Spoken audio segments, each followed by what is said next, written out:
Hey, what is up guys? We're going to be doing a bonus DDD deck profile. I figured that since a lot of you guys actually didn't really like me playing Vice Typhon in my deck profiles, I figured I might as well do one that doesn't actually use the card, and that way you guys would actually be able to build something without Vice Typhon instead. So it's just an alternative to how this deck can be played without using Vice Typhon. I really thought it would be a card that most people would welcome into it, but I guess a lot of you guys don't really like that card too much. So we're just going to be going off with the typical deck so far. I mean, the typical build is you're playing 3 copies of these particular 4 here: Swell Slime, Necro Slime, Lamia, and Kepler.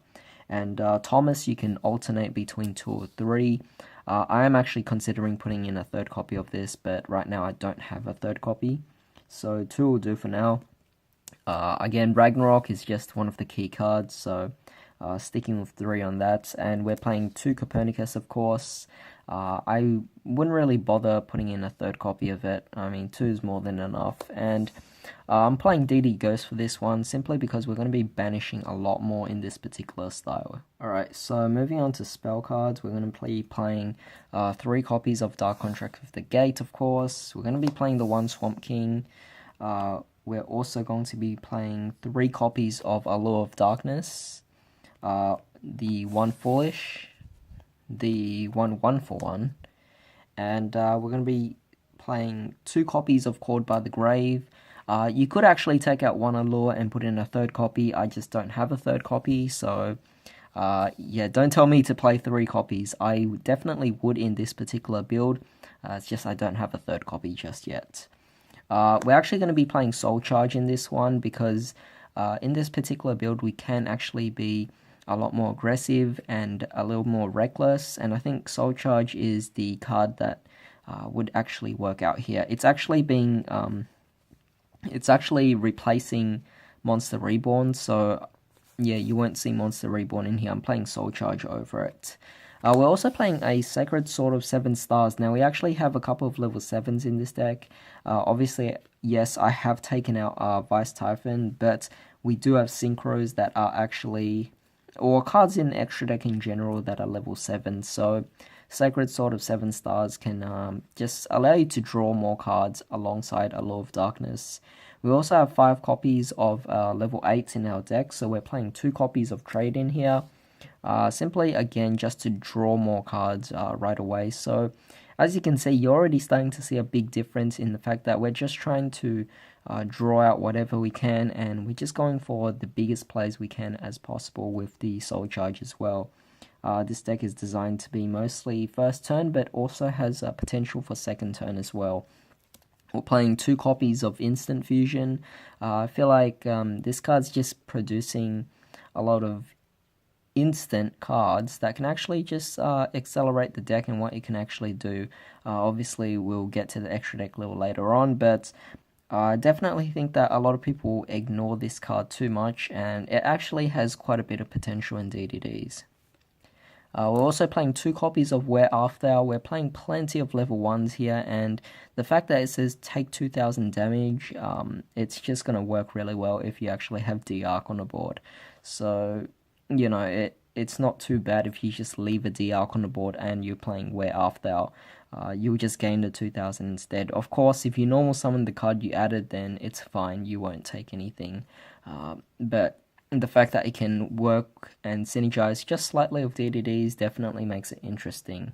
We're playing 1 trap card, and that's it for the main deck. Necro Fusion, it's a new card that came out in Soul Fusion, and this card is definitely really interesting. You can fusion summon a fusion monster from your extra deck by banishing the fusion materials listed on it from your graveyard face down, but it cannot attack this turn. It's a very interesting card, but it just extends your board a little bit more. Sometimes you just want to fusion summon and you've already used up the Swamp King, you've already used up, Swell Slime and Necro Slime, and you want to do a bit of an extension here, so I figure I put in Necrofusion here. It actually has worked quite well, pretty interesting, so definitely try it out first before you say anything about the card. It's surprisingly interesting how it actually synergizes. But that's it for the main deck. Let's move on to the extra deck. Alright, so for the extra deck, we're playing one copy of Linkuriboh. Plenty of level 1s, of course. We're playing a Lanfarincus. Chose to play this over Master King Archfiend, or Wee Witch, or Electromite, or any of the other rank 2s. Link 2, sorry. We're playing all of this because it's just generic compared to the others, so it just works significantly better. And it opens up 2 link markers as well, so you can summon plenty of cards anyway. For XCs, we're just playing 1. We're playing number 38 here. I just don't really think we go into XCs too much in this particular build. We're playing Instant Fusion, so we have to make a bit of room, so just had to cut a few things out. For Synchros, we're playing Siegfried, we're playing Crystal Wing, Alexander, a level 7 target, of course. We're playing Meteor Burst. Sometimes this card just ends up as a dead card on the field, so Sacred Sword of 7 stars actually does get rid of it. But with Synchros, we're adding in a new addition, Black Rose Moonlight Dragon. I think this card works incredibly well in just getting rid of level 5 or higher monsters your opponent summons, and works quite nicely if your opponent is playing Thunder Dragons and they're fusion summoning and they don't keep track of this, then you know, it's going to be really difficult for them to deal with. So yeah, I'm actually really liking this particular card here. We're also playing one copy of Formula Synchron because it is actually possible. The amount of level 1s combined with Lamia's additional effect to just special summon again. It's just definitely really nice to go for Formula, get a draw, and further build up your Synchro climbing. For fusions, we're playing the High King Genghis, of course. We're also playing Oracle King Diark, and we're playing 2 copies of the original Genghis. And then for the 2 instant fusion targets, we're playing 1 copy of Sea Monster of Theseus, and we're also playing 1 copy of Millennium Eyes Restrict. Now, we actually have quite a bit of targets to actually go for, so with Millennium Eyes Restrict, we can you can actually just play Thousand Eyes Restrict instead.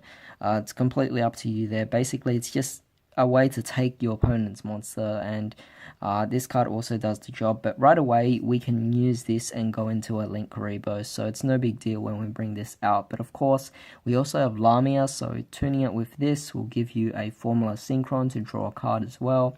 On top of the fact that you're getting rid of an opponent's monster. So it's definitely really nice there. As for Sea Monster of Theseus, it is a tuna monster and level 5. So together with Swirl Slime, you go for a bunch of 7s right here. So definitely quite nice. I don't think you can go for the Gust King Alexander, but you can go for Meteor Burst and Black Rose.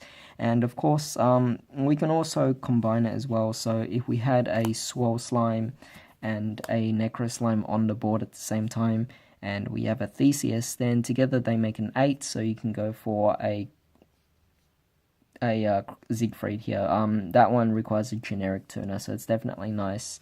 But yeah, that's pretty much it for this particular deck profile. Just taking a little alternative build to it, and you know, definitely try this out. There's so much potential, I think, with a lot of these new cards I've added in.